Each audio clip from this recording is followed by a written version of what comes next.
Each generation has its own beauty to it, and I've dabbled in all of them. Every house I look at, somewhere in an attic or a basement somewhere, is like a treasure that has a story to tell that's just waiting to get dusted off. And for me, it's like a detective operation where like I can tell by the face and the cover what its story is. Like, was this thing in a smoke-filled house for years? Did it sit in the basement for 10 years? And then I open it up, and then that's a completely different story. There's an amazing amount of information inside of any piece of electronics that you pick up.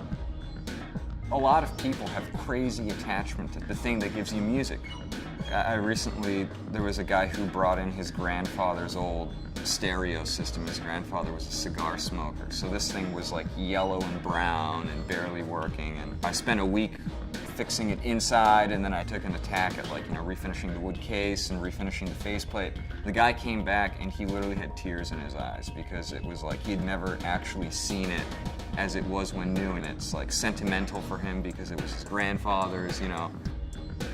For me, there's this like amazing sense of satisfaction when you can restore something. It came in and it was completely not working, and you give it back to somebody, or you restore it and you go to sell it and it's like new.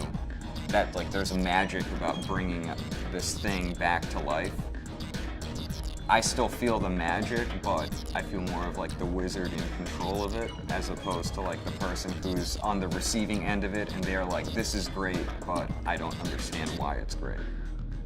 Once you get into the industry, you realize that there's not a lot of people working in that industry to begin with. The people who were around in the golden age of electronics and who are actually designing this stuff now are in their 80s. Like the guy that I'm apprenticing with, he's been doing it for 40 years. There's no amount of reading that can take away from like just even a day with somebody who has that kind of level of experience. My job as continuing this tradition of like working on electronics and restoring them is like, I need to hunt these people down and talk to them. It brings a lot of stories. Like I've met a lot of people who were electrical engineer people 20 years ago, and they had some anecdotes to tell, or like one guy actually came in and said, I designed that thing that you have on your bench.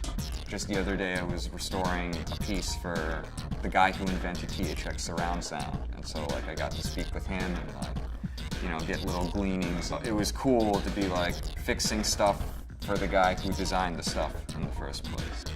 This country used to make great stuff. And in general, like around the world, things used to be made to last. And now they're made to break, so you have to buy it again in a few years. Especially with the world getting smaller, it's tougher and tougher to find materials to do stuff. So I think like when I go to like a Best Buy, I see an amazing waste of resources that could have been used elsewhere. My crusade is to save the old stuff that was built well, because anything you buy now won't be around in 5 years, and anything that was made 20 or 30 years ago, it's going to last another 30 or 40 years. It's bulletproof as long as you do the maintenance. And hope that maybe one day they'll actually start making good stuff again. But that's, it's a long shot.